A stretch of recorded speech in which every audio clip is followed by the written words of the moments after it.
నాకంటూ ఎవరు లేరు సార్. నా దగ్గర ఉన్నది ఈ చైన్ మాత్రమే. ఒక విషయం, బాడీని మనం తీసుకోవాలంటే మ్యారేజ్ సర్టిఫికేట్ చూపించాలి.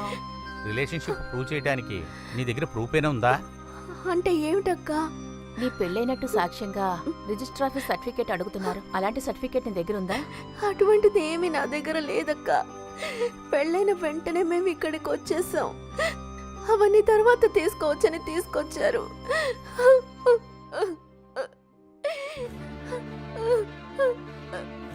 నాకు తెలిసి ఈ విషయంలో మన తలదొరుచుకుండా ఉంటేనే మంచిది. చచ్చినవాడు, నక్సలేట, టెర్రరిస్ట్ అని కూడా ఆ అమ్మాయికి ఏ వివరమూ తెలియదు అనుకుంటారా? మనం ఆ బాడీని రిసీవ్ చేసుకోకుండా ఉంటేనే మంచిది. అయినప్పటికీ ఇప్పుడున్న పరిస్థితుల్లో ఈ అమ్మాయిని మనం ఎలా కన్విన్స్ చేయగలం? అది నేను చూసుకుంటానులే.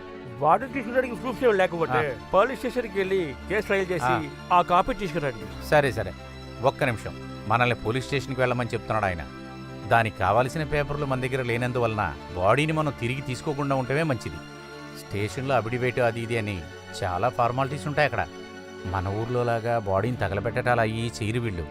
ఎలక్ట్రిక్ క్రిమేషనే, దానికి కొంచెం డబ్బులు ఖర్చు అవుతాయి కదా. ఏదైనా ఆఖరి చూపు చూసావు కదా, ఇంక పైన ఏం చేయాలని నువ్వే చెప్పాలమ్మా.